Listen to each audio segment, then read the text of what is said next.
ကန်ကုန်ကြတဲ့အတွက်ကြောင့်ပွဲကြည့်စင်ကပေးတဲ့တယ်ဘသူ့ကိုအားပေးလို့အားပေးရမှမသိဇဝေသွားဖြစ်ကုန်ပါပြီဟုတ်ကဲ့ခုကျွန်တော်စီရင်ခံနေလို့တော့တွင်းမှာပဲနော်ဇဘုံဟိမိုးမိုးခိုင်မကုတုဒဇင်ဦးကိုအောင်မင်းကိုမျိုးဝင်းဆန္ဒကျော်မြင့်နဲ့ပေးတဲ့တယ်အပြီးပြီးဟာအုပ်စုပတ်လည်းယူထချကုန်ကြပါပြီနောက်တစ်ခုကဒီမင်းနဲ့တွဲတဲ့တက်လာပြီဥဒနာတက်လာပြီကျမကအသက်30မပြည့်ခင်အိမ်အောင်ပြုတ်မှာနော်အဲ့ဒါကျမကူးစမှုမခံတာပြောမယ်နော်အဲ့ဒါကြောင့်မလို့ကျမကူးစမှုမခံတာဒီသားသမီးတွေကအကုန်ထမ်းတိုင်းမူသားသမီးတွေတန်းထမ်းအဘကကြိုကြီးသားလေ45နှစ်မပြည့်ထမ်းကိုကိုယ်တိုင်လောက်ပြရမှာလေကိုပြတဲ့ဥပဒေကဥချင်းမင်းသားကဘယ်ကောင်ရှိလို့တဲ့စစ်တပ်ကရိုက်တဲ့ကောင်လည်းထဲခန်းစီသူပါအသက်မီထဲဟုတ်ငါကကြိုသားလည်းမရဘူးငါရဲကြိုသားလည်းမရဘူးငါကဝင်ကြီးကြိုသားလည်းမရဘူးအဲ့လိုပါဘူးနော်ဒီဥပဒေတွေထုတ်ပြီးအဲ့ကောင်တွေအကုန်ဝင်ရမှာတဲ့ဆယ်လီတွေတဲ့ထက်မရဘူးနော်ခင်ဗျားတို့တတ်မှတ်တာ18ကနေ45ဆိုအကုန်ထက်6နှစ်မပူတူလည်းထက်ကြော်စိုးဦးလည်းထက်ကြော်မျိုးမင်းလည်းထက်မျိုးမင်းလည်းပါတယ်နော်အဲဘူးလက်လာဆိုသားသမီးတွေလည်းထက်ဘူးလက်လာဆိုဒီထဲလားသ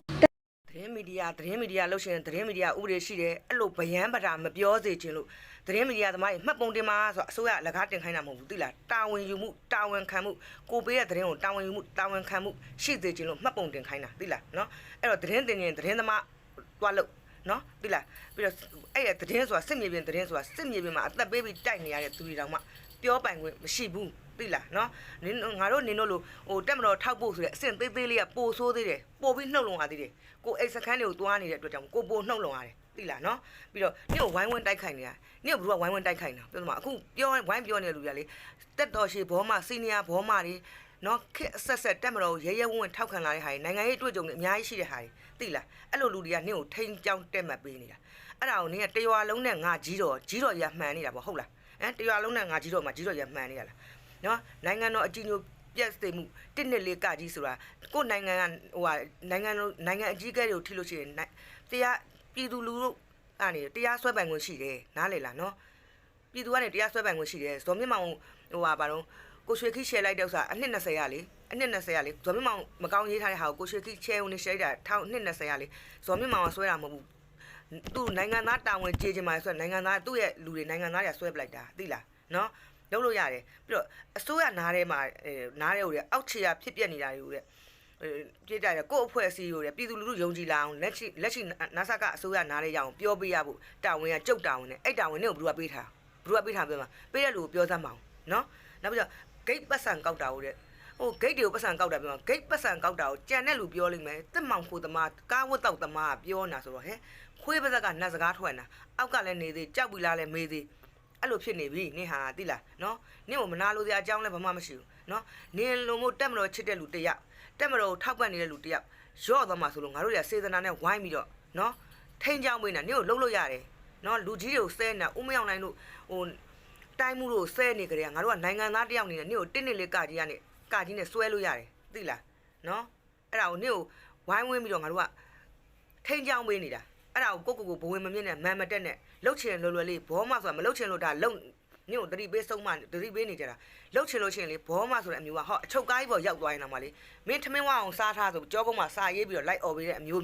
သိလားနော်ဟိုတိုက်ခိုက်တာမဟုတ်ဘူးအဲ့လူလေအခုသူဟိုဘက်ကိုစီရီယံလောက်ပြီးပါသွားပြီနော်ငါပြောမယ်အဖမ်းမခံရင်နိုင်ငံခြားပြည်နိုင်ငံခြားကနေပြောသူများနိုင်ငံခြားကနေပြောနေတာလွတ်တယ်လေပြောဘယ်လိုမှသွားဖမ်းလို့လည်းမရဘူးအဲ့လိုပြောအဲ့လိုရဲရဲဝင်နိုင်ငံခြားသာပြေးတော့ပြေးပြီးပြောနိုင်ငံခြားဟာတွေပြောတဲ့ဟာတွေဘောင်လန်းမွေမှုအစင်တန်းလည်းမရှိဘူးအဲ့ဒါကြီးလည်းအုံနောက်ထဲမထည့်ဘူးနော်နိုင်ငံခြားသာပြေးတော့သိလားနော်နင်တို့စုကြည်လက်ထက်ရှိစေချင်တာဘာတော့ဒီပျော်ပြောင်းပြီးတော့ညှင်သာတဲ့အစိုးရလက်ထက်ကြမှာနင်တို့ကအမေစောက်ဖင်ကောင်းနေရားနေတ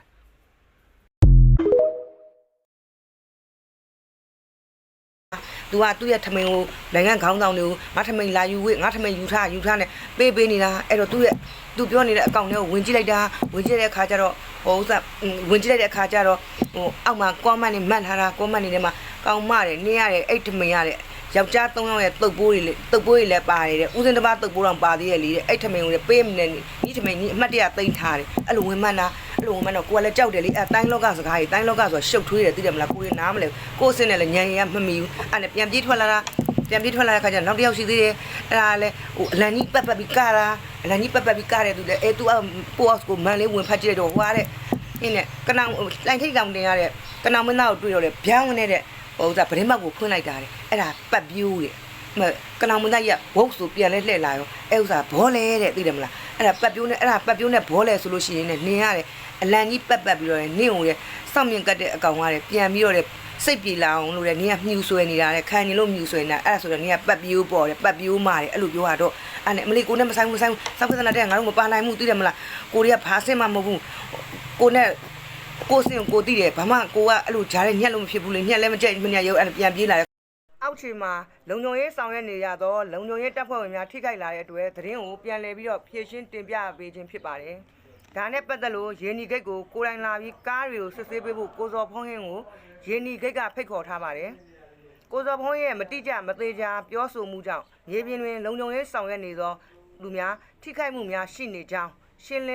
င်းလိုကြောင်းသတင်းပေးပို့လာပါတယ်ရေနီဂိတ်နှစ်ဂိတ်မရှိပါရင်ကျော်ပိတ်ဆို့မှုအများဆုံးဖြစ်သည့်လေဝင်းမြို့နယ်အပိုင်းတောင်စင်အေးစစ်ဆေးရေးဂိတ်အားရေနီဂိတ်ဟုမှားယွင်းစွာပြောဆိုနေခြင်းဖြစ်ပါတယ်ရေဒါရှင်မြို့နယ်ရေနီမြို့နယ်ရှိမြို့လအထွတ်တွင်ဂိတ်တဂိတ်သာရှိပြီးတော့တာဝတိမြို့အထွတ်ဂိတ်ကိုတောင်စင်အေးစစ်ဆေးရေးဂိတ်ဟုခေါ်ကာအဆိုပါဂိတ်သည်လေဝင်းမြို့နယ်အပိုင်းဖြစ်ပါသည်ရေနီဂိတ်တွင်တက်နှင့်နယ်မြေကန်ရဲများသာရှိပြီးကားလေးလမ်းကိုတီးခြားပေးထားသဖြင့်ရင်ကျော်ပိတ်ဆို့မှုမရှိသလောက်ဖြစ်ပါသည်တောင်စင်အေးဂိတ်မှာတက်ရဲရင်နှံအပါဝင်အဖွဲ့6ဖွဲ့ရှိပြီးအဆိုပါအဖွဲ့6ဖွဲ့နဲ့တက်နှင့်ရဲရသာလမ်းမပေါ်တွင်စစ်ဆေးနေပါသည်ကြံဖွဲ့များကိုကားသမားများကိုယ်တိုင်တွားရောက်သတင်းပို့ရခြင်းအချို့ကားများတွင်ကားစပယ်ယာမပါ၍ရင်မောင်းကိုယ်တိုင်တွားရောက်သတင်းပို့ရခြင်းရင်ငယ်များအတွက်ကားလေးလမ်းတီးခြားပေးမထားသည့်အတွက်ရင်များပိတ်ဆို့ရခြင်းဖြစ်ပါသည်ကိုစော်ဖုံးရဲ့အချက်လက်အထောက်ထားမပါမတိကျမသေးကြသောပြောဆိုမှုသည်မြေပြင်တွင်လုံခြုံရေးဆောင်လောက်ကင်ဆောင်ရွက်နေရသောလုံခြုံရေးတပ်ဖွဲ့များကိုစိတ်သက်ထိခိုက်ပြပြားစေသောကြောင့်ကိုစော်ဖုံးကိုယ်တိုင်ရေနီဂိတ်ကိုလာရောက်၍ကားများကိုစစ်ဆေးနိုင်ကြောင်းသတင်းပေးပို့လာပါသည်ထို့သောမခိုင်မာမသေးချာမှန်ကန်သောသတင်းများကိုလူထုအမြင်မှားစေရန်ပြောဆိုနေခြင်းသည်တာဝန်ထမ်းဆောင်နေသောလုံခြုံရေးတပ်ဖွဲ့များ၏တာဝန်နှင့်ဝတ္တရားကိုနှောက်ယှက်မှုဖြစ်ပါသဖြင့်သတင်းမှန်ပြန်လည်ဖြည့်ရှင်းလင်းပေးခြင်းပြန်လည်တောင်းပန်ခြင်းလှုပ်ဆောင်ပေးပါရန်သတင်းပေးပို့ထားပါတယ်နောက်တစ်ခုကမန္တလေးမှာပြည်သူစစ်မြစ်ကြီးနားပြည်သူစစ်ကလာဖွင့်တဲ့ဂျင်ဝိုင်းဆိုတဲ့ကိစ္စလေးပြောပြပါမယ်အဲ့ဒါကတော့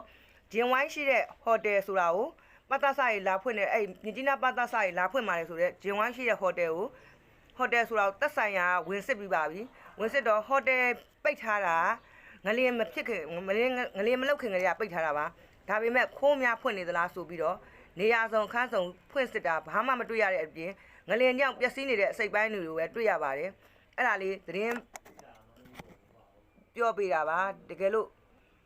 ့ရေနီဂိတ်ကလည်းခေါ်ထားပါတယ်သတင်းမှန်လေးတွေလာပြီးရေနီဂိတ်ကလည်းခေါ်ထားပြီးပါတယ်ပြန်သူကိုယ်တိုင်လာရောက်ပြီးတော့ရေနီဂိတ်ကိုကားများကိုလာပြီးတော့စစ်ဆေးနိုင်ကြောင်းရယ်အဲ့သတင်းမှန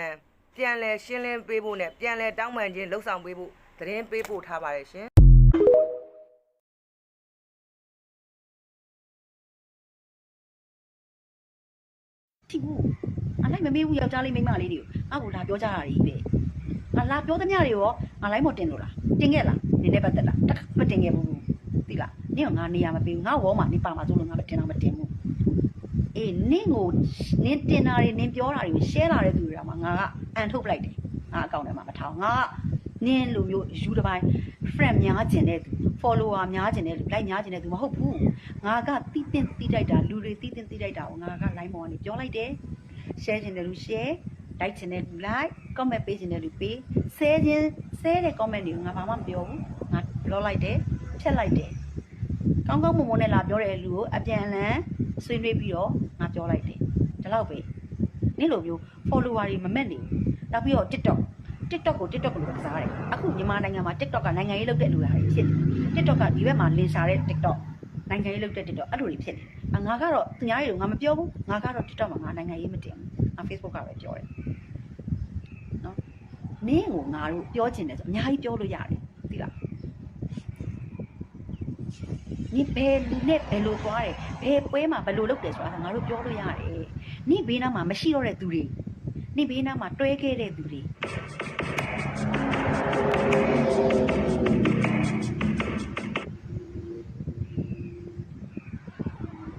နင့်ကိုခွာသွားတဲ့သူတွေအကုန်ငါ့ကိုလာပြောကြတယ်ငါတခုမှပြန်မပြောဘူးငါက personal တိုက်ခိုက်ရတာကိုမတိုက်ခတ်ချင်လို့ပြီလားငါနဲ့နေနဲ့ပါတီကလူကြီးတွေခေါ်လို့ငါ့ကိုခေါ်တာပါခေါ်တာတော့ငါ့ကိုခေါ်တာတဲ့ပါတီကငါနဲ့ငါ့ကိုတွေ့လာပေါ့လူကြီးတွေကတွေ့ကြပါတယ်ပြောတော့ပြီးတော့တက်ဆင့်ဆက်သွယ်တဲ့အချိန်မှာနင်ကဘာပြောခဲ့လဲကျမအဲ့အမဖုန်းနံပါတ်ပျောက်သွားလို့ဒီငါဘယ်တော့မှဖုန်းနံပါတ်ပေးဘူးလို့ရောနင်နဲ့ငါလည်း Facebook မှာတော့ friend မဟုတ်ဘူးအပြင်လောကမှာတော့နင်ငါစကားရောဝင်ပြောလို့လားအဲ့ဒါကိုများကျမဖုန်းနံပါတ်ပျောက်ကျမအဲ့အမဖုန်းနံပါတ်ပျောက်သွားလို့လေချုံတုံနဲ့နင်ကလိန်တတ်တာနော်အဲ့တုံနဲ့ကလိန်တာအဲ့လူကြီးတွေရှေ့မှာရောနင်ဘယ်လိုလုပ်ခဲ့တာတွေရောငါပြောရမှာလား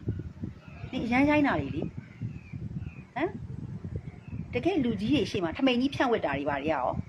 အဲ့ဒါတွေကတိတိပပလေးတွေဘလို့ငါမပြောတာလို့နင်ဇယိုက်တွေကိုငါထုတ်ပြောချင်တာပြီလားနင်ဘလို့ဇယိုက်တွေကျန်းတယ်ဘလို့စိတ်တက်တွေအောက်တန်းကြတယ်ဆိုတာပြောချင်တာနင်က line ပေါ်မှာလား TikTok မှာတော့နင်ပြောမှာပေါ့ TikTok ကအဖက်နဲ့ရိုက်လို့ရှင်လှပါဘူးနင်က line ပေါ်မှာသာဆရာကြီးပုံစံနဲ့လူတွင်ကျလုပ်နေတာငါတို့နဲ့တွေ့ရင်တော့ဂျိုးကြနေရတယ်ဒီဖုန်းကြီးเจ้าမှာငါတို့ကိုဘာပြောခဲ့လဲငါတို့ထမင်းစားနေတဲ့ဝိုင်းမှာနေလေနင်ခေါ်လာတဲ့ကောင်နေနဲ့အတူတူနေတဲ့ကောင်ကိုခေါ်လာပြီးတော့လေစားတဲ့ဖုန်းကြီးเจ้าကထမင်းစားရခဲ့တယ်စားကြတယ်နင်မရှိဘူးလား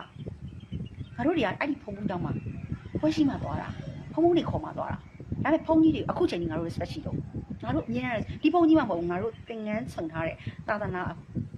ဝန်ထမ်းဒီတန်ဃာတော်တွေငါတို့ကဥထိတ်ထားတယ်ဘာဖြစ်လို့လဲအမျိုးဘာသာသာသနာဆိုတဲ့ခေါင်းစဉ်ကြီးအောက်မှာနေနေတဲ့သားနဲ့ဖုန်းကြီးတွေမစောကောင်းနေဖုန်းကြီးတွေနဲ့ဘလို့တွေဖြစ်ခဲ့လဲဘလို့တွေပြဿနာတက်ခဲ့လဲဆိုတာငါတို့ကိုအကုန်ပြောရလို့ရှိရင်နင်းနောက်ကိုပဲဖုန်းကြီးကဓာတ်နဲ့လိုက်တာနင်းကိုခုတ်မယ်ဆိုပြီးတော့ပြောတာဘလို့တွေဖုန်းကြီးတွေနဲ့ရန်လေးအပြန်အလှန်ဖြစ်တာဖုန်းကြီးเจ้าမှာအော်ဟစ်ပြီးတော့ဆဲသွားလို့ဘလို့တွေပြဿနာတွေတက်တာငါအကုန်သိတယ်နော်ပြီးတော့မှအမျိုးသားရေးသမားတို့လာမပြောနဲ့မနေ့ကနင်းပြောတဲ့စကားကိုငါမခံနိုင်လို့ငါအခုတင်တာဘာလဲ2019 2020တည်းကမြေပြင်မှာဝင်မှာလို့ဟုတ်ပြီ live ပေါ်မှာနင်ပြောတာညာရေးပေးတဲ့စာနဲ့နင်အုံနောက်ကထွက်တဲ့ဟာနဲ့နင်ပြောတာဟုတ်ပြီထားလိုက်တော့မပြောဘူးနင်အုံနောက်ကထွက်တဲ့ဟာနဲ့နင်ပြောတယ်လို့ရထား live ပေါ်မှာတက်ပြောတာနင်ရဲ့အောက်မှာအမျိုးဘာသာသာသနာကိုတကယ်လုပ်ခဲ့တဲ့တကယ်ထဲဝင်လုပ်တဲ့လူဘယ်နှယောက်ပါလာလဲဘယ်နှယောက်ပြောလဲဘူးမှမပြောနင်အကြောင်းပြီး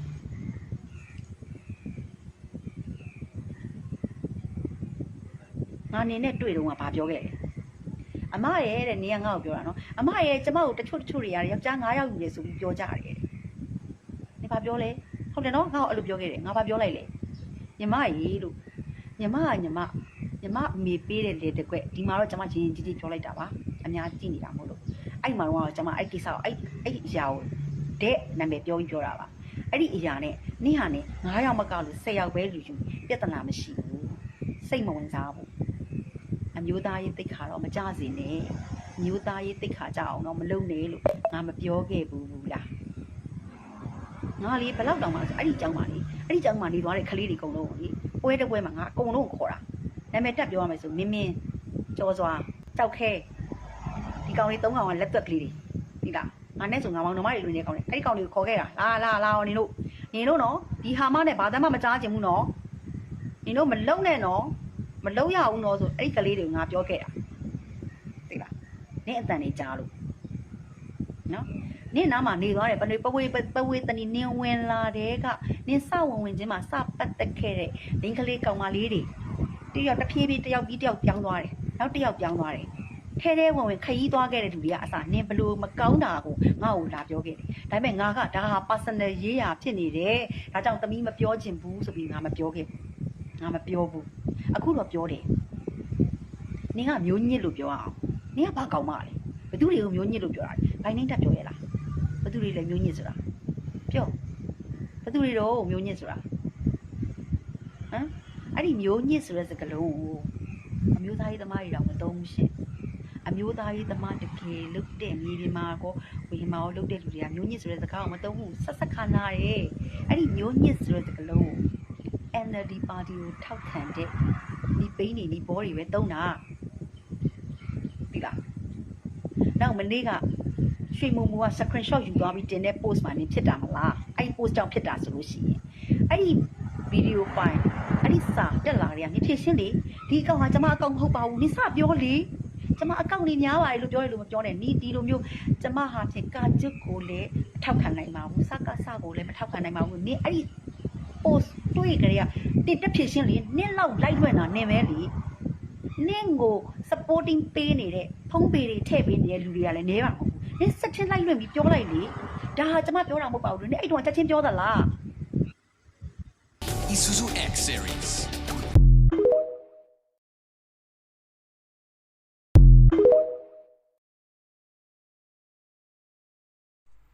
ကျက်ဥအယောင်တိမ်တောင်တစ်ဖွဲမင်းရေးကျွယ်ကြီးတဲ့နော်အခုကအယောင်ထေတာတစ်ဖွဲတိမ်တောင်တွေကတစ်ဖွဲဘာတွေမှန်းကိုမသိလို့ကျွန်တော်တို့ကိုကဂျားကနေကျက်ဥဖြစ်မှာဆိုလို့ဆိုနိုင်ငံရေးကိုဝင်ပြီးတော့အာသီးမယောင်တာအာမချောင်းတာကြားပြီးကိုနဲ့လွတ်လွတ်ကင်းကင်းကျွန်တော်တို့နေတယ်ကိုလှုပ်ရှားရှာလေးပဲလှုပ်ပြီးတော့နေတယ်အခုကဇော်ဖုံးရုံပြောချင်တာ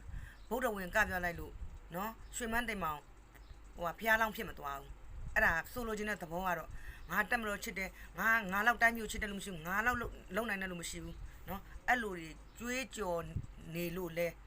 ဲသိခံနိုင်စွမ်းမရှိဥပက္ခပြုတ်နိုင်စွမ်းမရှိလို့ရှိရလေဘလုံးမှတက်မလို့ချစ်သူမဖြစ်နိုင်ဘူးသိလားတက်မလို့ချစ်သူတွေအကုန်လုံးကလေသူ့ကနေသူ့အဖွဲ့အစည်းတိုင်းသူ့ရဲ့ဟိုကဒါထဲမှာပြဿနာလေးတွေအကုန်လုံးကရှိကြတယ်ဒါပေမဲ့တင်းမလိုင်းမမတင်ဘူးအေးစစ်စစ်ဂျားမှာဖြည့်ရှင်းပြီးသွားတာနော်ပြောမယ်နော်အကွာမင်းတို့နဲ့ဖြစ်တယ်ဘာတော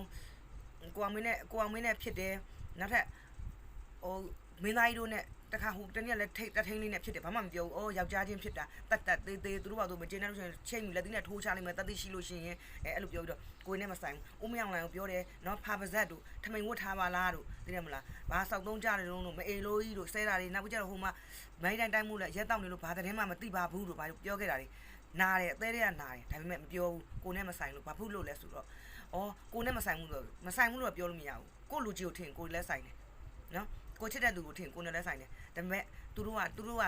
ဇော်မွန်းရလူကြီးတွေနဲ့အပတ်သက်ရှိတယ်လို့ပြောတယ်အဲ့လူကြီးနဲ့သူတို့ဘာတွေဝင်ထွက်ဖြစ်ပြီးဘာတွေအပေးယူလုပ်ထားလဲတော့ကိုလည်းမသိဘူးသူတို့တော့မှအေးဆေးနေသေးတာငါတို့လည်းနေမယ်ဆိုတဲ့စိတ်နဲ့နေလိုက်တာအခုမိုးမိုးခိုင်နော်မိုးမိုးခိုင်ကမိန်းမသားတစ်ယောက်နော်တက်မတော်ချစ်သူတစ်ယောက်အမျိုးသားရေးသမားတစ်ယောက်ခမရဖြစ်နေတဲ့သူတွေအကုန်လုံးလေအဲ့တက်မတော်ချစ်သူအမျိုးသားရေးသမားတွေနဲ့ပဲပတ်ဖြစ်နေတာနော်ပတ်ဖြစ်နေတာအဲ့ဒါဒါပေမဲ့အဲ့လိုပြီးတော့အမျိုးသမီးတစ်ယောက်ဖြစ်တာဗျာဒီလောက်ကြီးပိုးစိုးပတ်ဆက်မဆဲသင့်ဘူးလို့တပ်ပြမဲတို့နော်ဖာတယ်မတို့ဖေလုံးမတို့ခမရဆဲတာရတော်တော်မရိုင်းနေ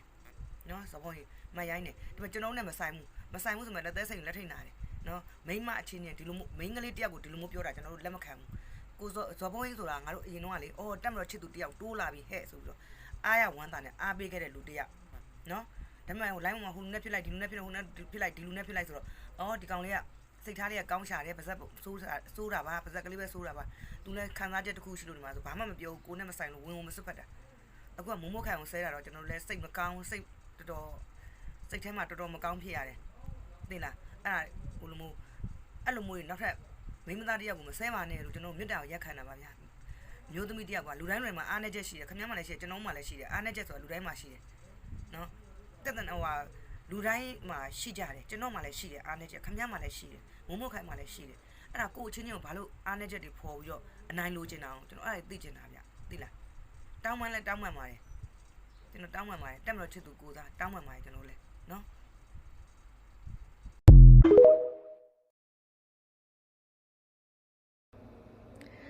်မပူတူပြေးနေပြီပြောလို့ဘသူတွေများလဲလှည့်ကြည့်မိတယ်တောပြေးတောင်ပြေးတင်ကြိုင်ကုန်ပြေးလမ်းများအားလုံးနေပြီးတော့တို့လို့ပြောပြီးခြေထောက်များအားသုံးအမေရိကန်စီတို့ပြေးနိုင်ဖို့အတွက်ဘောဓကကိုအလှည့်ကျပတ်မှနေရတဲ့ဘဝကနေပြီးတော့အမေရိကန်ကပြည်ဝင်ခွင့်လဲပိတ်လိုက်ရောတွေးဦးတွေးတမ်းဖြစ်ပြီးတော့မဲမြင်ရလိုက်ပြီးကြိုက်နေတဲ့တောင်မြင်လွတ်တဲ့ခွေးပရက်အုပ်စုတွေဖြစ်နေတယ်နော်ကိုနေမကောင်းလို့ငိမ့်နေတာတော့မှမပထုဖန်ခံရပြီဆိုပြီးပြောတန်ကြလို့ဘသူများလဲလှည့်ကြည့်မိတယ်သူတို့မိတွေကြီးအစိုးရဖြစ်တဲ့အခါတုန်းကတော့ခေါင်းမထောင်ဂျိုးမကြွရဲတဲ့ဝရမ်းပြေးမြက်ကြော်ဖြစ်နေတယ်ဒီကောင်နေပြောစကားဘယ်တော့မှမှန်ဘူးလို့လဲကျမမေးမယ်အဲ့ဒီဝရမ်းပြေးမြက်ကြော်တို့ဘုံကြုံမျိုးညစ်အုပ်စုပြောတဲ့စကားဘယ်တော့မှမှန်ဘူးလို့လဲမိနစ်တော့လည်းပြောတယ်အမေတို့ကအချိန်တိကျတယ်2024 8လပိုင်း23ရက်နေ့မနက်9နာရီဝန်းကျင်ချိန်မှာမပူတုကိုသူ့အိမ်ရှိမှာပဲရဲတွေကလာဖမ်းသွားပါတယ်ခင်ဗျာအဲ့ဒီလိုမျိုးနီပေါ်နီပိတ်လေးတွေရုံအောင်ရုပ်တီရှိအောင်တို့ကအချိန်တိကျနဲ့အရှက်မရှိတရက်စီမျက်နှာပြောင်တိုက်ပြီးတော့ပြောခဲ့တာအဲ့ဒီဝရမ်းပြေးမျက်ကြော်တို့အုပ်စုပဲ သူတို့ပြောတဲ့စကားတွေတခါမှမမှန်ဘူးအဲ့ဒီမြက်ကျော်တို့ငစီတို့ဘုံကျော်မျိုးညင်းဆောက်ဆက်မပြောနဲ့သူတို့အမေအဖေခေါ်နေတဲ့ဦးကျင်းမြင့်တို့ဦးတန်းဆိုးနိုင်တို့ဒေါက်တာလှကျော်စောတို့အဲ့ဒီသူတို့အဖေအမေခေါ်ပြီးဆရာတင်ထားတဲ့မိမိဝင်းဘက်တို့အုပ်စုတော်သူတို့ပြောစကားတခါမှမမှန်ဘူးနော်အနည်းဆက်ဆုံးပြောမယ်လာရှိုးကိုသူတို့တော်လိုင်းတပ်ဖွဲ့တွေတက်ခတ်သိမ်းမိုက်လိုက်ပြီးဆိုပြီးလာရှိုးနဲ့ပတ်သက်ပြီးဘာဖြစ်မဲညာဖြစ်မဲမျိုးစုံတုံးတက်ကြတယ်အဲ့ဒီဝရမ်းပြေးမြက်ကျော်တို့အဖေခေါ်ပြီးဆရာတင်ထားတဲ့ဦးကြီးမြင့်တို့ဒေါက်တာလှကျော်စောတို့နော်ဘောပြမကြီးမိမိဝင်းဘတ်တို့နော်ဦးတန်းဆိုးနိုင်တို့နိုင်ငံရေးလေးလာသုံးသက်သူပါဆိုပြီးသူတို့အဖေခေါ်ဆရာတင်ထားတဲ့အုပ်စုကနီးမျိုးစုံတုံးတက်ကြတယ်သူတုံးတက်တာတခုမှမမှန်ဘူးနော်သူတို့မွေးမှာသူတို့သမီးလောက်ပဲရှိရဲကျွန်မမပူးတူမဟာသေးတုံးတက်တာအချိန်တိကျနဲ့အချိန်တော့မလွဲစေရအောင်နောက်25မေလမတိုင်ရင်သို့မဟုတ်မေလကောင်မှာနာဆာကအစိုးရပြန်လဲထိန်းချုပ်နိုင်ပြီးတော့ကျမ်းမာရေးပညာရေးရန်တရားတွေလဲပက်လိမ့်မယ်ကျွန်မမပူးတူမဟာသေးတုံးတက်တာအချိန်တိကျနဲ့တခွန်းမှမမှာဘူးနော်ဆိုတော့ဝရမ်းပြေးမြတ်ကျော်စောက်ဆဲမပြောနဲ့သူတို့အဖေအမေခေါ်နေတဲ့ဟာတွေတောင်မှအဲ့ဒီလိုမျိုးစကားကိုတာဝန်ယူမှုတာဝန်ခံမှုမရှိတော့ပြောတောင်လို့ပြောနေတာဒီကောင်ကြီးပြောစကားတခါမှမှန်ဘူးတာမရှိတဲ့အတွက်ခေါင်းနဲ့ထည့်ကြမလို့နောက်တစ်ခုကကိုစော်ဘွိုင်းကိစ္စနဲ့ပတ်သက်ပြီးတော့ရှိသမျှဘုံကျုံမျိုးညစ်တွေအကုန်လုံးအာရဝန္တာပြောနေကြတယ်ဥပဒေတိုင်းသွားတာနော်ကိုစော်ဘွိုင်းလိုလူမျိုးမပြောနဲ့တကဘာလုံးကမထီရဲပါဘူးမကန့်ရဲပါဘူးငင်းငင်းရင်နိုဘယ်ဆုရှင်ကြီးပါငင်းငင်းရင်နိုဘယ်ဆုရှင်ကိုဖမ်းရင်အာတူဘီတက်ကြီးကလာတော့မှာပါဆိုတဲ့နေတို့ရဲ့မိသွေးကြီးတောင်မှဖမ်းမိထောင်နဲ့ထည့်ထားတာပဲခမားတို့အဖေခေါ်အမေခေါ်ပြီးတော့နော်အမေစုတရဏန်ကိစ္စမိဆိုတဲ့ပြည်တော်စုမိသွေးကိုတောင်မှထောင်နဲ့ထည့်ထားတာ4နှစ်ကျော်5နှစ်ရောက်နေပြီလေကိုစောပိုင်းလိုလူမျိုးဖမ်းဆီးခံရတာထူးဆန်းလို့လားသူအပြစ်ရှိရင်သူ့အပြစ်သူခံလိမ့်မယ်အပြစ်မရှိရင်ပြန်လွတ်လာလိမ့်မယ်ဒီကိစ္စကြီးပေါ်မှာအာရဝန္တာကြီးပြောနေကြဘာကြောင့်မှမရှိဘူးเนาะနင်တို့မထီးရဲမကန်ရဲပါဘူးငင်းငင်းရင်နိုဘယ်ဆုရှင်မို့လို့ဖမ်းလို့မရပါဘူးဖမ်းရင်အာတူဘီလာမှာပါဆိုတဲ့ဒေါ်စုကြီးတောင်ဖမ်းမိတောင်နဲ့ထည့်ထားတာတာဝန်ထမ်းဆောင်တဲ့ဖြစ်တဲ့ဒုတိယဘိုးချုပ်ကြီးမိုးမြင့်ထွန်းလိုပုဂ္ဂိုလ်မျိုးတောင်မှအပြစ်ရှိရင်အပြစ်တိုင်တွားတာเนาะဦးသက်ရွှေသမတ်ဆိုတဲ့ဦးဒေါက်တာနေဆိုးမောင်လည်းထောင်ထဲမှာဥပဒေထက်မှဘယ်သူမှမရှိဘူးအဲ့ဒီတိုင်းတွားတယ်ဒါဆိုရင်နင်တို့တရားမျှတပါဆိုတဲ့အန်နုကြီးအောင်ကြည်ညွတ်ဆရာပြေးကဥက္ကဋ္ဌအောင်ကြည်ညွတ်ရဲ့သမီးနဲ့တမတ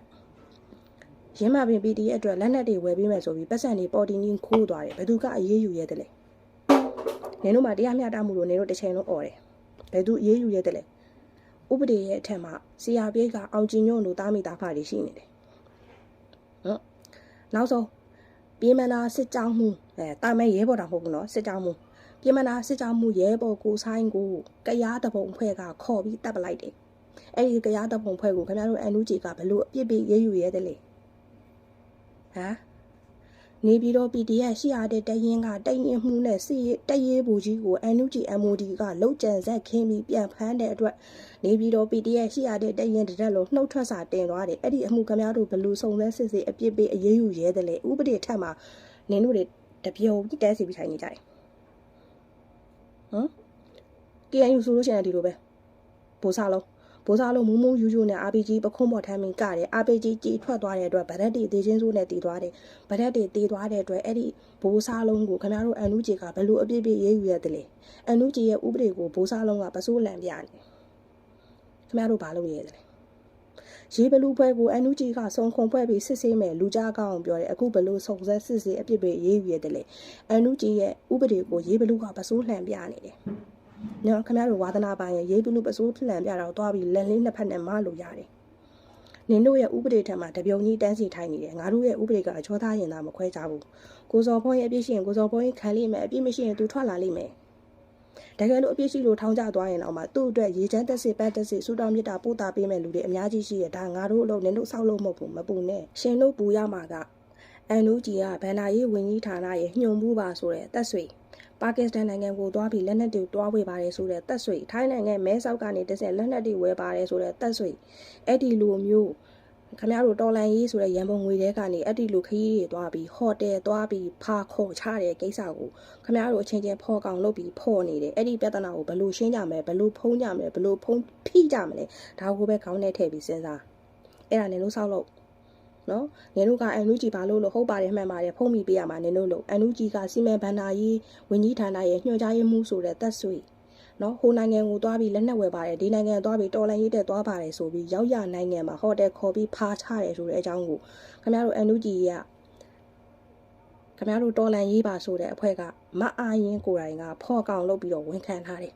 အာရင်ကိုယ်တိုင်ကထုတ်ပေါ်ပြောဆိုထားတယ်အန်လူကြီးကတက်ဆွေဟိုတယ်ခေါ်ပြီးဖာကြတယ်ဆိုတဲ့အမှုတွေခင်ဗျားတို့ဘယ်လိုမျိုးစုံသက်စစ်စစ်ကြမလဲအဲ့ဒါပဲခေါင်းထဲထည့်ပြီးစဉ်းစားနော်အဲ့ဒီမှာမုံမင်းကြီးတို့နောက်တစ်ခေါက်ရှိသေးတဲ့စေးတို့အဲ့ဒီဟာတွေကိုအချင်းချင်းဇက်တူသားကပို့ချိုးတယ်ထင်တယ်ဇက်တူသားစားရင်ပျက်စီးတယ်ဆိုတာငငယ်လေးတွေကဟင်းသာကူတောင်ပျက်စီးကြောင်းကျောင်းစာမှာတင်ခဲ့ဘူးတယ်ခင်ဗျားတို့ကစာတော့တင်ခဲ့တယ်စာမတက်တော့အုံနောက်မရှိဘူးအုံနောက်မရှိတော့ဇက်တူသားစားပြီးပျက်စီးကြတယ်ဇက်တူသားကပို့ချိုးတယ်စားကြနော်အဲ့မှာမုံမင်းကြီးတို့အုပ်စုကိုအချင်းချင်းတရားစွဲဖို့တွေဇော်ဒီတာထင်းနဲ့ကိုရီးယားရွှေမိုးတို့အုပ်စုတွေအချင်းချင်းတရားစွဲတာတွေအဲ့ဒါတွေပဲနင်တို့ဖားနေနင်တို့ပြဿနာနင်တို့ရှင်းကြငါတို့ဘက်ကိုလာပြီးမပူနဲ့နော်နင်တို့ပူရမှာကအဲ့ဒီလိုမျိုးတက်ဆွေလက်နက်တွေဝယ်ပါတယ်ဆိုပြီးဟိုတယ်ခေါ်ပြီးဖားချတဲ့အမှုနင်တို့ပူရမယ်ထားတဲ့နော်အလှမဲ့ထားတဲ့ကလက်နက်စခန်းမှာဆိုပြီးတော့ထားတဲ့ကိုဗန်းပြပြီးခွက်ခောက်ပြီးစားခဲ့သမျှလိန်ခဲ့သမျှဘုံခဲ့သမျှပတ်စံနေ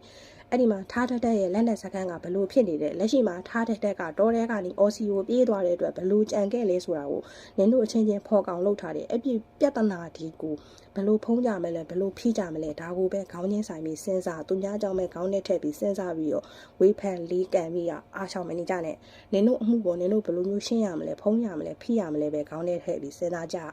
နော်နေမကောင်းအောင်နေကြားရမှာအဲ့ဒီလိုဘုံကျုံမျိုးညစ်တွေကိုစုံမရတဲ့အလုပ်တစ်လုပ်ပဲပြောရတာမောတယ်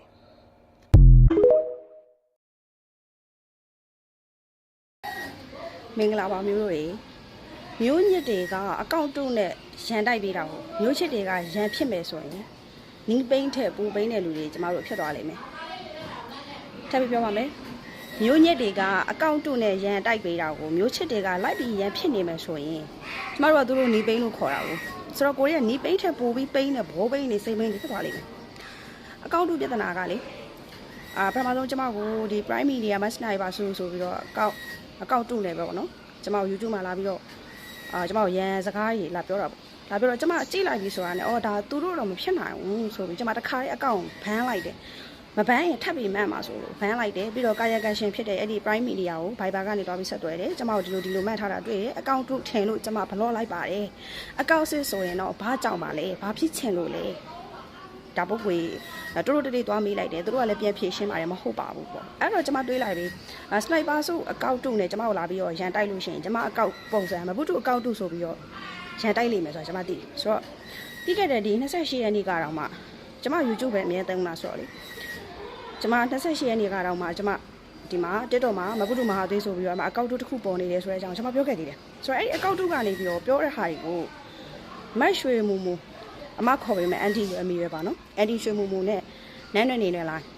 နန်းနေနေနိုင်ကြပြလေးတွေစာလေးတွေရေးတော့ကျမတို့အားပေးတယ်လေဒါသူတို့ကနေပြီးတော့ဒီအကောင့်တုကရန်တိုက်တာတွေယုံပြီးတော့ကျမတို့လာပြောတယ်ဆိုတော့ကျမစဉ်းစားတာမြင်လိုက်တာနဲ့အကောင့်တုမှန်သိတာနေတာကြီးကိုကြည့်လိုက်တာနဲ့အကောင့်တုမှန်သိတာဘာလို့အကောင့်တုလဲသိတာလဲဆိုလို့ရှိရင်အန်တီရွှေမူတင်လာတဲ့ဟာမှာသူကြည့်လိုက်သူတို့ screenshot ရိုက်ထားတဲ့ဟာမှာကြည့်လိုက်အဲ့ဒီဗီဒီယိုတွေမှာ watermark ပါတယ်ဝါတာမက်ဆိုတာရေးစာလေးတဲ့မှာကျမမဘူးတို့မဟာသွေးဆိုရင်မဟာသွေးလေးဖိုးပေါ့နော် F မဟာသွေးဖိုးဆိုရယ်ကျမရဲ့မဟာသွေးTikTokအကောင့်ရဲ့ရေးစာဝါတာမက်ပါတယ်အဲ့ဒီဝါတာမက်တွေပါနေတာကမူရင်းအကောင့်ကိုတင်တဲ့ဗီဒီယိုကိုစေ့ပြီးပြန်ပြီးတင်ထားလို့အဲ့ဒီဝါတာမက်ပါနေတာရေးစာပါနေတာဆိုတော့ကျမတို့ကနိုင်ငံရေးလုပ်တယ်ဆိုတာအဲ့ဒီလိုအသေးအဖွဲလေးကစားပြီးတော့ဒေါင်းစစ်အောင်လုပ်ရတယ်လေဒေါင်းစစ်အောင်လုပ်ရတယ်ဥပမာရွှေမူဆိုရှင်ရွှေမူအကောင့်ပေါ့ရွှေမူ2ရွှေမုံ3စသည်ဖြင့်သူ့ရဲ့အကောင့်ဗီဒီယိုသူများယူပြီးတင်လို့ရှိရင်အဲ့ဒီသူ့ရဲ့ရေးစာအမှတ်ဝါတာမက်ကနေပြီးတခြားအကောင့်မှာပေါ်နေတယ်ဒါကိုကြည့်ကြရဖြစ်အကောင့်တုံမဲ့အရင်သိတာနောက်တစ်ခုမက်ရွှေမုံနော်အန်တီရွှေမုံကိုကျွန်မဟိုးအရင်ကအန်တီရဲ့ဗီဒီယိုတွေကိုကျွန်မအကောင့်ဆက်နဲ့အသေးတွေပေးထားတယ်ပေးထားတာရှိပါတယ်အန်တီဖုန်းကို screen record လုပ်ပြီးတော့ပြန်ရှာကြည့်လိုက်ရှားတော့လွယ်တယ်ဘာလို့ဆိုအန်တီတို့ဗီဒီယိုဖိုင်တွေမှာအသေးပေးတဲ့လူက1000-2000မရှိဘူးအဲ့လူမများဘူးလူ1000-2000မရှိဘူးအသေးပေးတဲ့လူကမများတဲ့အတွက်ရှားတာလွယ်တယ်ပြန်ရှာကြည့်ရှင်းရဗီဒီယိုဖိုင်တွေကိုကျွန်မအရင်ကအသေးလေးတွေပေးပြီးအားပေးရှင်းကျွန်မကိုပြောထားတာကျွန်မအရင်ကတွေ့ပေမဲ့ကျွန်မအသေးပေးလိုက်တယ်ကျွန်မရမ်းမရှာဘူးကျွန်မအသေးပေးထားတာရှိတယ်အဲ့ဒီလိုမျိုးကျွန်မအကောင့်ဆင်းနဲ့အန်ဒီရွှေမူအသေးတွေပေးထားတဲ့ဟာတော့မမြင်မဲနေအကောင့်တုံမှာကလေကြည့်တဲ့လူကလူ1000-2000မရှိဘူးကြည့်တဲ့လူကလူ1000-2000လောက်ပဲရှိတယ်ရှဲတဲ့လူကလူ100မပြည့်လူ1000-2000လောက်ပဲရှိတယ်အကောက်တုကိုကြတော့အန်တီမူရွှေမူတို့နန်းရွယ်နေနေလိုက်လို့ကမြင်တယ်လူ1000လူ3သိန်းလောက်ရှိတယ်ကျမအကောင့်စစ်ကြတော့မမြင်ကြဘူးဆိုတော့ဘလို့များပါလိမ့်ပေါ့ပြီးရင်ကျမတို့ကမျိုးညစ်တွေရန်တိုက်သမျှကိုလိုက်ပြီးရန်ဖြစ် လည်းဖြစ်နေအောင်ပိမ့်ပိမ့်နေတဲ့လူတွေမဟုတ်ဘူးကွာအကောင့်တစ်ခုရှာရဲဆိုတာအဲ့ဒီမှာဝါတာမတ်ရေးစားပါပြီးသားအဲ့ဥစ္စာကိုရိုက်ပြီးရှာလိုက်တာနဲ့အကောင့်စကသူ့အတူပေါ်လာပြီးသားနော်ဆိုတော့ကကျမမလေးခံယူချက်တစ်ခုရှိတယ်ကျမကလက်ညှိုးထိုးပြီးဝေဖန်ရင်ကျမလက်ခုပ်တီးပြီးအားပေးတဲ့တတိရှိတယ်နော်ကျမဆိုလို့ရှိရင်ပေါ့နော်ကျမဒေါ်စုကျွေနဲ့ NLD ဆိုလို့ရှိရင်ကျမ2019 2020တွေကကျမမြေပြင်မှာမျိုးသားရေးလှုပ်ရှားတယ်နော်ကျမ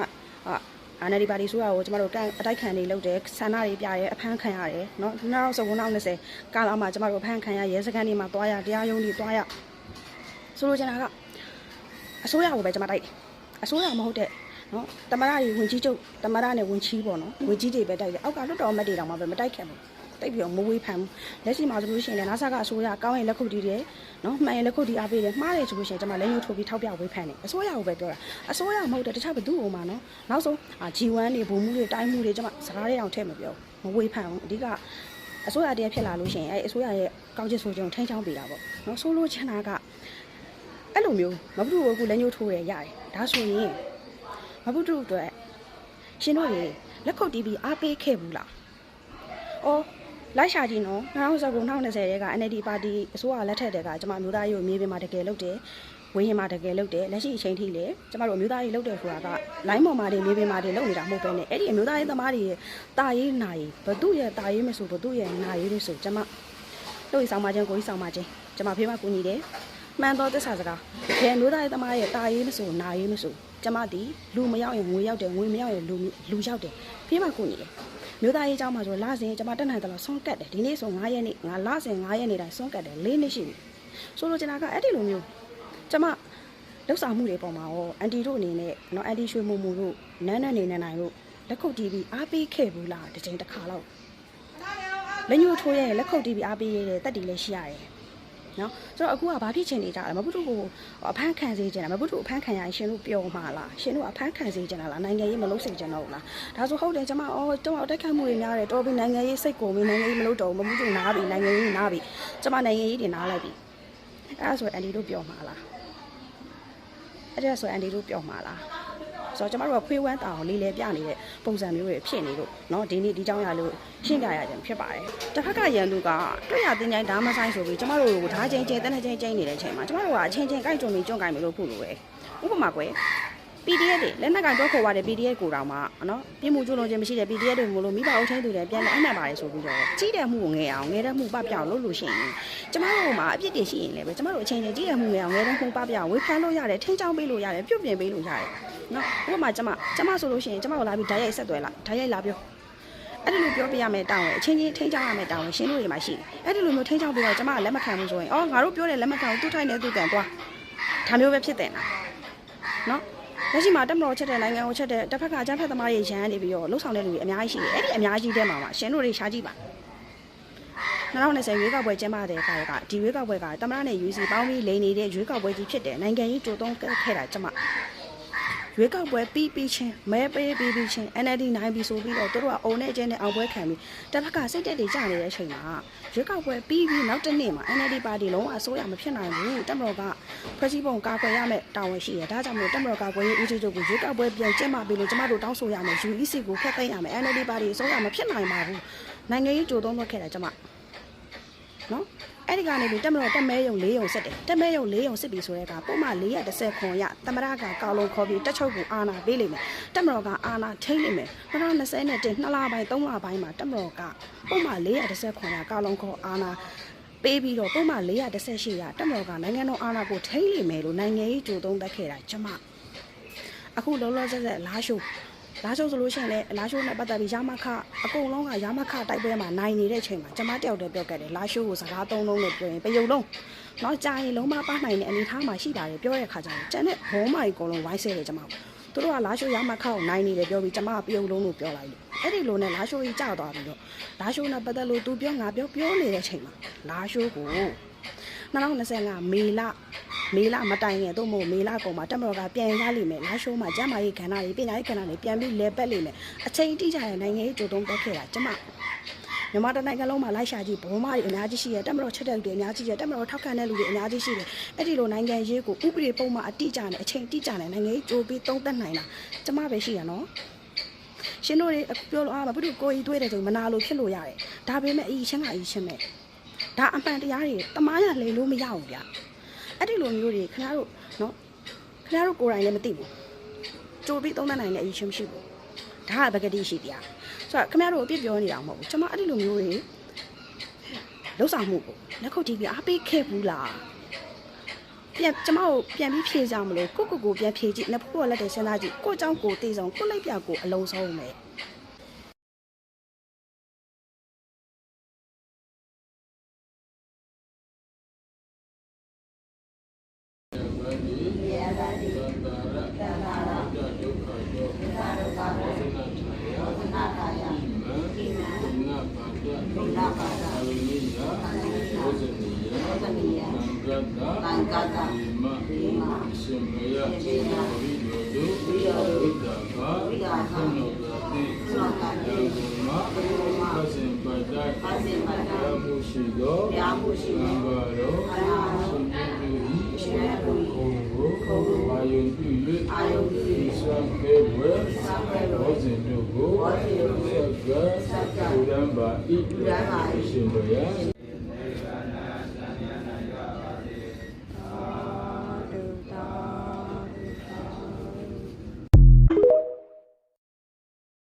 မင်္ဂလာပါမိထီလာပြည်သူစစ်ခေါင်းဆောင်ကိုဇော်ယူထုံဖန်တီထင်းထင်းခံရမှုနဲ့ပတ်သက်လို့ပြောကြစကားတခုမှရှိပါတယ်ချန်စီယိုကိုထင်းမခွေဖို့မြတ်တာရက်ခံပါတယ်ချန်စီယိုကိုထင်းမခွေပါနဲ့နိုင်ငံအကြီးအကဲများကိုပြည်သူများကိုစားကျမမဟုတ်တူမဟာသွေးကတောင်းဆိုပါတယ်အဘတို့ရေချန်စီယိုကိုထင်းမခွေပါနဲ့ရှင်တကယ်လို့ဒီပြုမှုပေါ်မှာကိုဇော်ယူထုံးအနေနဲ့ကเนาะဒီကိစ္စပေါ်မှာအမေရိကန်ပြုမှုကျူးလွန်ခဲ့တဲ့အပြစ်ရှိထင်ရှားတယ်ဆိုရင်လည်းပဲเนาะကျမတို့လောက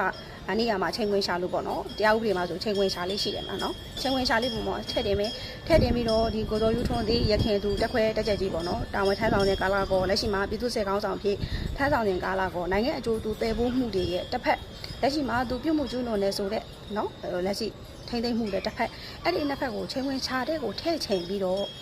ဘယ်ဘက်ကအလေးတာနေလဲเนาะတကယ်လို့ကိုဇော်ယူထုံးကတိုင်းကျိုးပြည်ကျိုးကိုမတကယ်ဆောင်ရွက်ခဲ့တဲ့ဘက်ကအလေးတာတယ်ဆိုရင်ဖန်စီထိမ့်သိမ့်မှုကနေပြီးတော့ပြန်လဲလှုပ်ပေးဖို့ကျွန်မပြည်သူတွေကိုစားတောင်းဆိုကြပါတယ်เนาะအကယ်၍အဲ့လိုမျိုးမဟုတ်ဘဲနဲ့เนาะကိုဇော်ယူထုံးအနေနဲ့ကပြုမှုကျုံးလွန်တဲ့ဘက်ကအလေးတာခဲ့ရင်လည်းပဲ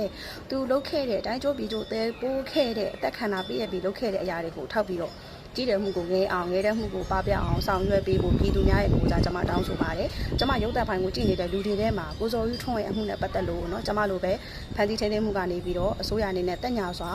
ဆောင်ရွက်ပေးဖို့မြစ်တာရက်ခံပြီးအစိုးရကိုအသနာခံမဲ့လူတွေရှိနေမယ်လို့ကျွန်မယုံကြည်ပါတယ်ဒါကြောင့်မို့ဒီလူတွေရဲ့ကိုစားကျွန်မကနတ်ဘူးတို့မှာဟာတိကနေပြီးတော့ပြောပြပေးခြင်းတောင်းဆိုရခြင်းဖြစ်ပါတယ်နော်နောက်တစ်ခုကကိုဇော်ယူရိုဖန်စီထိုင်ခံရတဲ့ပတ်သက်ပြီးတော့ကျွန်မတို့အချက်နဲ့ချက်သိရတယ်ပထမတစ်ချက်ကတော့ဒီပြည်သူစစ်ပေါ့နော်အစားထိုးငွေကြေးကောက်ခံမှုနဲ့ပတ်သက်လို့ဖန်စီထိုင်ခံရတယ်လို့သိရတယ်ဆိုတော့အောက်ခြေမှာအမှန်တကယ်ငွေကြေးကောက်နေတယ်အပေါ်မှာကငွေကြေးမရောက်ဒါဆိုရင်ဒီကြားထဲမှာငွေကြေးတွေဖယ်ဖို့ရောက်သွားတယ်နော်အဲ့ဒီလိုမျိုးမေးခွန်းထုတ်ပြီးတော့ဒီကိစ္စပေါ်မှာ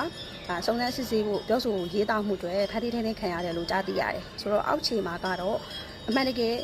အောက်ခြေမှာဖြစ်ပျက်နေတာကတော့ရွှေဈေးဒေါ်လာဈေးလိုပဲเนาะဒီနေ့ပေါက်ဈေးမြတ်ဖြန်ပေါက်ဈေးအဲ့ဒီလိုပဲစက်မှုထမ်းအစားထိုးကပေါက်ဈေးရှိပါတယ်နော်ရန်ကုန်မှာဆိုစစ်မှုထမ်းပေါက်ဈေးဘယ်လောက် AOD မှာဆိုလို့ရှိရင်အခုကျုံပြောတို့အတုတ်တို့ရေကြီးတို့မှာစစ်မှုထမ်းအစားထိုးတွေငွေကြေးသိန်းဘယ်လောက်ဆိုတဲ့ပေါက်ကြီးတွေအမှန်တကယ်ရှိနေပါတယ်နော်ကိုစောယူဆုံးကဒီလိုမျိုးလို့ဖမ်းလို့ရှိရင်ကျမလည်းပဲအခုလိုမျိုးပြောလို့ကျမကိုလည်းမဖမ်းပါနဲ့နော်ပူဇော်ပါတယ်ပါတာပါတယ်ကြောက်ပါတယ်လန့်ပါတယ်မှားတာရှိတယ်ကြိုးပြီးတောင်းပန်ပါတယ်ရှင်အမှန်တကယ်ဖြစ်နေတဲ့အရာမှုလို့တင်ပြရခြင်းဖြစ်ပါတယ်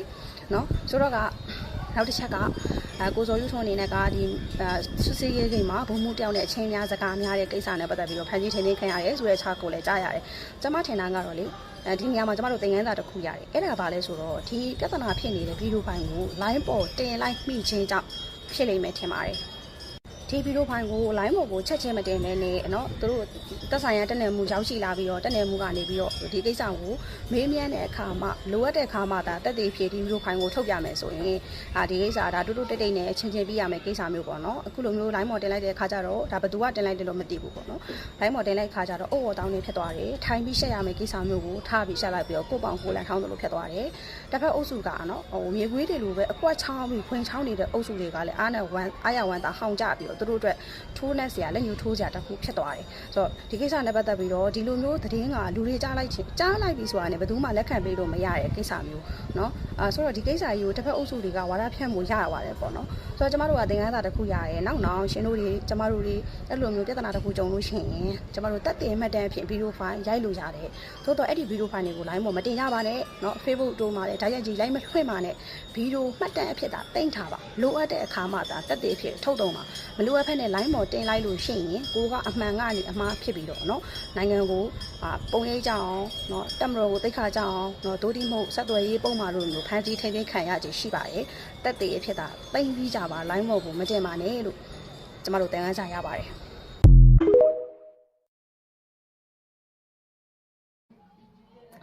မင်္ဂလာပါမျိုးတို့ရေတပုတ်နိုင်ငံရေးအင်မတန်ရှုပ်ထွေးပါတယ်ဟာရှေ့အရင်ရက်ဒီကဆိုရင်ကျမအကြီးတယောက်နဲ့ပြဿနာတက်တယ်ပေါ့နော်ဖွားတယောက်နဲ့နိုင်ငံခြားဖွားတယောက်နဲ့ဒီထားမိပါလိမ့်မယ်အဲ့ဒီအရေးဆိုလို့ရှိရင်လည်းအယုံဆုံးကျမတို့ပြောတာပေါ့နော်ကျမဘုန်းကြီးเจ้าမနေတာတို့ဓမ္မယုံမနေတာတို့ဘုန်းကြီးနေညာတို့နိုင်ကလက်ကပါလေပူစီလို့စာလေးဖြင့်ပြောတယ်ကျမတင်ခံလိုက်တယ်ကျမပြန်မပြောဘူးနောက်ဆုံးသူကကျမတို့ဒီပြဿနာမဖြစ်ပြန်ပြီးဖြေရှင်းမှပြန်ပြီးဖြေရှင်းရမယ်ဒီပြဿနာနဲ့ရှင်းရမယ်ဆိုပြီးပြောတဲ့အတွက်ကျမပြန်ပြီးဖြေရှင်းလိုက်တယ်ဆိုတော့ပုဂ္ဂိုလ်ရေးပြဿနာတွေကကျမအမြဲတမ်းပြောလေတခုရှိတယ်ကျမကိုမကြိုက်ဘူးလားရှားတယ်ကျမကိုမုန်းလားရှားတယ်ကျမကိုမကြိုက်လို့ရှိရင်ကျမကိုမုန်းလို့ရှိရင်ကျမပြောတဲ့နိုင်ငံရေးအကြောင်းအရာတွေအမှားကိုရှာဆွဲထုတ်ပြီးနိုင်ငံရေးလိုပြန်ချေပါအဲ့ဒါဆိုရင်ရှင်းတို့အတွက်ကောကျမတို့အတွက်ကောကြည်နေတဲ့လူတွေရောနားထောင်တဲ့လူတွေအတွက်ငါသူတစ်ဖက်အကုန်လုံးတွေ့ကြိုးရှိတယ်ဥပမာကျမအခုအမြဲတမ်းပြောထားရှိတာဖက်ဒရယ်ဘာလို့လဲလက်ရှိမှာအကုန်လုံးဖက်ဒရယ်နေတဲ့အတွက်ကျမဖက်ဒရယ်အကြောင်းပြောတဲ့အမျိုးသားတပ်တို့ခွင့်ကိုယ်ပိုင်ပြဋ္ဌာန်းခွင့်လွတ်လပ်ခွင့်ဖက်ဒရယ်ရဲ့အနှစ်သာရတွေကျမပြောတယ်နောက်တစ်ခုကျမ social contract အကြောင်းပြောတယ်ပုံမှန်95နဲ့ဆက်ဆက်ပြီးကျမ limited government အကြောင်းကျမအမြဲတမ်းပြောလို့ရှိတယ်ဆိုတော့ကျမကိုမကြိုက်ဘူးလားရှားကျမကိုမုန်းလားရှားကျမကိုမကြိုက်ကျမကိုမုန်းရင်ကျမကိုနာမည်ဖြတ်ချင်ကျမကိုတိုက်ခါချခြင်းကျမပြောတဲ့နိုင်ငံရေးအကြောင်းအရာတွေကိုကျမပြောတဲ့ federal အကြောင်းကျမပြောတဲ့ limited government social contract popular sovereignty เนาะ republic အဲ့ဒီဥစ္စာတွေကိုနိုင်ငံရေးလို့တစ်ချက်ချင်းပြန်ခြေပလိုက်အဲ့ဒါဆိုရင်ရှင်တို့လက်တိုက်ခါရှိတယ်ပြောရတဲ့လူတွေနားထောင်တဲ့လူတွေလည်းငါသူတစ်ပါးအကျိုးရှိတယ်အဲ့ဒီလိုမျိုးမဟုတ်ပဲနဲ့အရင်ကဖတ်မရတယ်ငါသူတစ်ပါးအကျိုးမရှိရတယ်ကျမကမပြောနဲ့ကျမနားရဲမထည့်เนาะအရင်တစ်ခါအဲ့ဒီအရင်နဲ့ပြဿနာတက်တယ်ကျမပြောခဲ့တဲ့အကြောင်းအရာပေါ့လက်ရှိမှာလည်းပြဿနာပေါင်း16လောက်လာကြတယ်ပြဿနာရဲ့ဇင်းမြစ်စာကိုကျမပြောမယ်နော်ကျမကိုအတော်ကြီးတယောက်ကပုံကိုရရလာတိုက်ခဲ့တယ်ကျမအဲ့တော့သူကကျမရဲ့ကိုစော်ပေါ်ရင်ရုံနဲ့ပြောတယ်ကျမသူပြောတာအသေးပေးလိုက်တယ်ကျမဘာမှပြန်မပြောဘူးသိခံလိုက်တယ်အင်းလုံးဂျပန်ကအဖွားတယောက်ပြောတယ်ကျမသိခံတယ်အခုမြန်မာပြည်တွင်းကတော့တယောက်ကျမကိုပြောတယ်ကျမသိခံတယ်ကျမဘာလို့သိခံလဲကမ္ဘာအကောင်းဆောင်ဖြစ်တဲ့အမေရိကန်သမ္မတဒေါ်နယ်ထရန့်နဲ့ဂျိုးဘိုင်ဒန်တို့မှချက်ထည့်လို့ရှိတယ်လို့မုန်းတယ်လို့လည်းရှိတယ်ကျမတို့နိုင်ငံမှာလည်းတစ်ဖက်ကဒေါန်ဆိုင်စုကြည်ကိုဖျားတဲ့သူကူတုံးလို့ချစ်ကြပေးမယ်တစ်ဖက်မှာဒေါန်ဆိုင်စုကြည်ကိုရောချောင်းမုန်းတီးနေတယ်လို့ရှိတယ်အဲ့ဒီလိုပဲတစ်ဖက်မှာတက်မတော်နဲ့တက်မတော်ခေါင်းဆောင်ကိုအသက်တွေပေးပြီးချက်တဲ့လူရှိတယ်လို့အင်မတန်မှရောချောင်းမုန်းတီးနေတဲ့လူတွေရှိတယ်ဆိုတော့နိုင်ငံကောင်းဆောင်ကမ္ဘာကောင်းဆောင်တွေလူတော့ချက်ချင်းမုန်းချင်းချက်တဲ့လူမုန်းတဲ့လူရှိတယ်လို့ကျမတို့မိမတယောက်ကိုလည်းချက်တဲ့လူရှိတယ်လို့မုန်းတဲ့လူတွေရှိမှာပဲဆိုတော့ချက်တဲ့လူကချက်တဲ့လျောက်ကျမပါချင်းချမ်းသာပါစေမဘူးတူလေးအန်ဒီရဲ့ကင်းဘေးရှင်ပါစေဆူတောင်းပေးမယ်မြတ်တာပို့တာပေးမယ်မုန်းတဲ့လူကလည်းမုန်းတဲ့လျောက်ရမ်းရှာမယ်ပြဿနာရှာမယ်ဆိုတော့ဒါတွေကိုကျမကနားလေတဲ့သဘောပေါက်တဲ့အတွက်တော်ရုံကျမကဘယ်သူလာပြပြကျမသိခံလိုက်တယ်ဆိုတော့အဲ့ဒီအန်ဒီတယောက်ကျမပြောတယ်ကျမသိခံလိုက်တယ်ဆိုတော့အဲ့အန်ဒီကျမအကြောင်းပြောတယ်ကျမပြန်မပြောဘူးဘာလို့ဆိုကျမသူ့မရမို့ရင်လုံးနဲ့ကျမဘယ်သူ့ကိုဆိုသိခံတယ်သိခံရတဲ့အကြောင်းရင်းကြီးချက်တဲ့လူရှိတယ်လို့မုန်းတဲ့လူရှိမှာပဲကိုကြိုက်တာကိုလုပ်နေတာဖြစ်တဲ့အတွက်ချက်တဲ့သူရှိတယ်လို့မုန်းတဲ့လူလည်းရှိမယ်အဲ့အတွက်ကျမသိခံတယ်နောက်တစ်ခါအဲ့အန်ဒီကပဲကျမကိုထပ်ပြီးပြောတယ်တော့အကောက်တုကတင်ထားတာဖြစ်တဲ့အတွက်အဲ့ဒါအကောက်တုဖြစ်ပါတယ်အကောက်တုဖြစ်ကြောင်းကိုကျမက YouTube အမြဲတမ်းသုံးတဲ့အတွက်ကျမရဲ့ YouTube မှာပြီးခဲ့တဲ့9လပိုင်း28ရက်နေ့တည်းကတင်ထားပါတယ်ဆိုပြီးကျမက AI အကြောင်းပြန်ပြီးဖြည့်ရှင်းလိုက်တော့အဲ့ဒီ Andy နဲ့ကျမနဲ့ပြည်လည်မှုရသွားတယ်ပြဿနာကအဲ့ဒီ Andy ကကျမကိုလာပြီးပြဿနာရှာတယ်ကျမကပြဿနာပြန်မလို့ဖယ်နဲ့ AI အကြောင်းဒါဒီအကောက်တုဖြစ်ကြောင်းကိုပြီးခဲ့တဲ့9လပိုင်း28ရက်နေ့တည်းကကျမပြောထားပါတယ်ဆိုပြီးပြောလိုက်တော့သူနဲ့ကျမနဲ့ပြည်လည်မှုရအောင်အဲ့ပြဿနာပြီးသွားပြီချင်တာဟုတ်အဲ့ဒီ Andy နဲ့ခင်းတဲ့နောက်တဲ့ Andy တယောက်ကအတော်တယောက်ကဒီပြဿနာကိုအစားဆွဲထုတ်ပြီးတော့ကျမကဒီဥစ္စာကိုအကောက်တုဆိုအစိုးရအကောက်တုလို့မပြောဘဲနဲ့ဒီ Andy ကကျမကိုပြောမှာကျမကအကောက်တုကြီးပါဆိုလို့ထားပြောတယ်ဆိုကျမကိုရန်ရှာတယ်တကယ်တော့ဒါကြီးကအကောက်တုပါဆိုတော့သူတို့မတိုင်တဲ့အရင်ကကျမပြောပြီးသားနော်အဲ့ဒီကာယကံရှင်ကကျမကိုပတ်သက်အရင်ကရန်လာရှာတဲ့ Andy နဲ့ကျမနဲ့ပြေးလဲသွားပြီပြဿနာကအေးစစ်ပြီးတော့နောက်ထပ်အတော်တယောက်ကအတော်ကြီးတယောက်ကကျမကိုလာပြီးချက်ပြီးပြဿနာရှာတယ်နော်ကျမနာမည်ထည့်မပြောဘာလို့လဲဆိုတော့အင်းတော့စိတ်တက်တွေပေါ့လောက်ရက်တွေပေါ့သူတို့ကငါအရင်မျိုးသားကြီးလုပ်ခဲ့တာပဲငါမျိုးသားကြီးဆိုတာဘာမှမသိခင်ကျမ9တန်း10တန်းကျောင်းလူဘဝတွေကသူတို့ကမျိုးသားကြီးလုပ်ခဲ့တယ်လို့ဆိုတဲ့လေးစားတမှုလေးနဲ့ ကျမအများနဲ့လေးစားတယ်ကျမရှေ့မှာသူ့မကောင်းကြောင်းဘသူလာပြောပါစေသူ့ကောင်းကြောင်းပဲကျမပြန်ပြောပေးခဲ့တယ်အဲ့ဒါမှန်တော့စကားအခုတော့ကျမထင်ထားတဲ့အချင်းကြီးတဲ့စိတ်သက်တွေနဲ့တကယ်အတွင်းစိတ်သက်ကတခြားစီဖြစ်နေလို့နာမည်အောင်ထုတ်မပြောချင်ဘူးเนาะဆိုတော့ထားလိုက်တော့ကျမပုဂ္ဂိုလ်ကြီးတိုက်ခိုက်တယ်ကျမအတီးဖြစ်တယ်ကျမတိခံလိုက်တယ်ကျမအတိခံပြီးဘာမှပြန်မပြောတော့ပထမလာပြောတဲ့အန်တီကအဲ့ပြဿနာတစ်ခါအစပြန်ဆွဲထုတ်ကြတယ်ဆိုတော့ပြဿနာကြီးပေါ်မှာကျမရှိဝဲဦးကြည်လာပြီးတော့ဒီနားမှာနဲ့တပုတ်ဦးလို့ရိတ်ခွေနေတယ်ဆိုတော့အဲ့ဒီကိစ္စတွေကငါသူတစ်ပါးဘသူ့အတွက်အကျိုးရှိတယ်လေဘသူ့အတွက်အကျိုးမြတ်ရမယ်လေရွေချက်ကပါလေ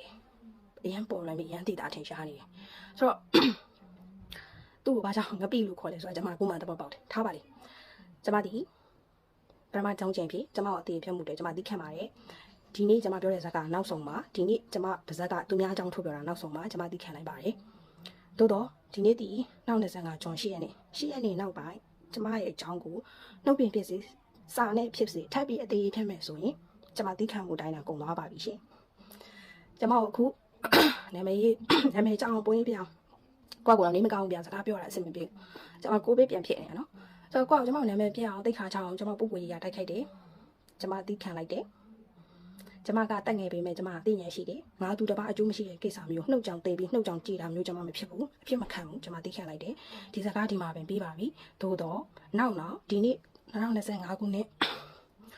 ဂျွန်8ရက်နေ့ဒီနေ့ရဲ့နောက်မှာကျမအကြောင်းကိုနှုတ်ဖြင့်စာဖြင့်ထပ်ပြီးပြောခဲ့လို့ရှိရင်ကျမသိမခံပါဘူးအသေးဖြတ်မှုတီအသေးဖြတ်မှုပုံမှန်4ကိုပုံမှန်900ရဲရေးပိုင်ပါတယ်အာမခံရပါတယ်ဆက်သွယ်ရေးပုံမှန်66ကာကြီးရဲရေးပိုင်ပါတယ်အာမခံပါတယ်အာမခံရပါတယ်သို့တော့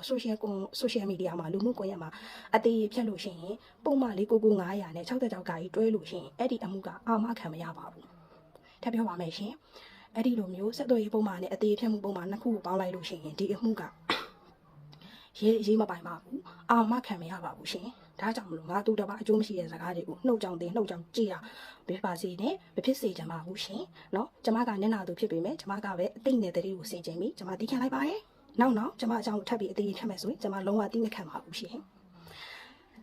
ဆိုတော့အဲ့မှာလူတွေအများဆုံးပြောကြတယ်မိဘလူတွေအများဆုံးခနဲ့ကြတယ်အခုဘတ်တော့လိုင်စင်မဲ့ကားရေးဆိုင်ကလေးဖမ်းတာကိုမပုတုဘာလို့မပြောတာလဲတချို့ကြတော့မပုတုကဘာအလုပ်လုပ်ပြီးချမ်းသာနေတယ်လေတချို့ကြတော့ကျမကဝတ်တောက်ဆိုင်ငယ်စီးနေတဲ့အတွက်ဝတ်တောက်ဆိုင်ငယ်တွေဖမ်းတာကိုနှုတ်ပိတ်နေတယ်ဆိုပြီးတော့ကျမကိုဆွဆွဲတယ်တကယ်တော့ကျမကနှုတ်ပိတ်နေတာမဟုတ်ဘူးရှင်းတို့ကနားရီပိတ်နေတာအဲ့ဒီဝတ်တောက်လိုင်စင်မဲ့ကားရေးဆိုင်ငယ်တွေဖမ်းဆီးမှုကိုကျမပြောထားပါတယ်ကျမအကောင့်ထဲမှာဝေရှာကြည့်ပါဆိုတော့ဥပဒေနဲ့ညီသွားရမယ်နော်နိုင်ငံတော်အခွန်ဝင်နေတာရယ်ဒါကြောင့်မလို့လိုင်စင်မဲ့ကားရေးဆိုင်ငယ်တွေဖမ်းတာကောင်းတယ်အားပေးတယ်သို့တော့လိုင်စင်မဲ့ဥပဒေမဲ့ကိုထုံးမှုတွေတာမီတော့ခုံမှုတွေအများကြီးနေတာပါတယ်လိုင်စင်မဲ့ဥပဒေမဲ့မြေရှားသတ္ထုတူပုံမှုတွေရွှေလောက်ကွက်တွေကြောက်စိမ့်လောက်ကွက်တွေတိုင်းရင်းသားလက်နက်ကိုင်ဖွဲ့ရမိခံပြီးစစ်စီပွားရေးလုပ်နေကြတာရှိပါတယ်နော်ကျုံးတက်တွေဆိုလို့ရှိရင်လည်းပဲအလောင်းတော်ကတဘာမျိုးသားဝင်ပေးမဲ့တော့တက်တီကိုနှစ်ချို့တက်ပင်ကိုပါသုံးလုံးတွေကခိုးယူရောင်းချထိုးလုပ်နေတဲ့အတွက်တက်တော် area ရဲ့80%ရာခိုင်နှုန်းမှာရှိတဲ့နှစ်ချို့တက်ပင်အကြီးတွေပြောင်းနေပါပြီဆိုတာကိုဘိုးနဂါအဖွဲ့ကကောင်းကိုယ်တိုင်းကဖုန်းနဲ့ဗီဒီယိုမှတ်တမ်းရိုက်ယူပြီးတက်သေးဖိုင်နေသူတို့ချင်းကိုမှချပြထားတာတွေရှိရဲ့မဟာမြန်ဘေးမဲ့တော့မှဆိုလို့ရှိရင်လည်းအဲ့ဒီမှာကျုံးတက်တီအဲ့မှာရှိတဲ့ကင်းကရိုးတွေလားမသိဘူးအဓိကရောင်းချနေကြတယ်အဲ့ဒီလိုမျိုးလိုင်စင်မဲ့တစ်ထုတ်လို့မှုတွေနိုင်ငံရဲ့တိုင်းပြည်ရဲ့အခွန်ငွေအများကြီးနေတာပါတယ်တော့လိုင်စင်မဲ့ကားတွေဆိုင်ငယ်တွေဖမ်းဆီးတယ်လို့အရေးယူတယ်လို့ဒါမျိုးတွေကိုလည်းအရေးယူပေးစေချင်ပါတယ်နောက်တစ်ခုကဖားကက်မှာချီခွေမှာရှိရကချီခွေမှာရေးကြီးတော့အဲ့ရေးကြီးတဲ့ကိစ္စနဲ့ပတ်သက်ပြီးတော့မြေရှားတဲ့လူတူပေါမှုရွှေလုံးကွက်တွေနော်ချောင်းဆိုင်လုံးကွက်တွေအဲ့ဒီအကြောင်းတွေကျွန်မပြောပြပါတယ်နော်ဆိုတော့လိုင်စင်မဲ့ကားတွေလိုင်စင်မဲ့ဆိုင်ငယ်တွေဖမ်းဆီးရေးယူတယ်လို့တိုင်းပြည်အတွက်အခွန်နဲ့နာမှုအတွက်ဖမ်းဆီးရေးယူတယ်လို့အဲ့ဒီလိုလိုင်စင်မဲ့ဥပဒေမဲ့လှုပ်ဆောင်မှုတွေကလည်းတိုင်းပြည်အတွက်အခွန်ငွေနဲ့နာတဲ့အတွက်ဒီကိစ္စတွေကိုမှလည်းဇိုးရအနေနဲ့ဖြည့်ရှင်းပေးမယ်နှိမ့်နှင်းပေးမယ်ဆိုရင်ပို့ပြီးတော့ပြည်သူတွေကကျေးဇူးတင်ပါပါဆိုတဲ့အကြောင်းကိုကျွန်မရင်းထဲကပြောထားတယ်ရှင်တို့တွေနားလင်းနေလို့မကြားတာဖြစ်လိမ့်မယ်နော်ဆိုတော့ကျွန်မကဝက်တောက်ဆိုင်ငယ်စီးနေလို့ကျွန်မကနှုတ်ပိတ်နေရကြမဟုတ်ပါဘူးနောက်တစ်ခုကကျွန်မဘာလုပ်လဲဆိုတာကိုကျွန်မကညဘာလုပ်ပြီးတော့ဟိုထမင်းစားနေလဲပေါ့နော်ဘာမှမလုပ်ခဲတယ်တချို့ကကျွန်မကအမြဲကျွန်မဆိုင်ငယ်ဘေးရွက်တွေအငှားချတာလေဆိုတာကျွန်မ YouTube မှာတင်းတယ်ကျွန်မ YouTube ကလူတွေတော်တော်များများသိတယ်သိလို့လည်းပဲကျွန်မကဆိုင်ငယ်ဘေးရွက်တွေဝက်တောက်တွေစီးလို့ကျွန်မကဝက်တောက်ကိစ္စကိုနှုတ်ပိတ်နေတယ်ဆိုပြီးလာပြောကြတာနော်ဆိုတော့ကျွန်မမဘူးဘာလုပ်လို့လဲဘာမှမလုပ်ပါဘူးဘာလို့မလုပ်တာလဲ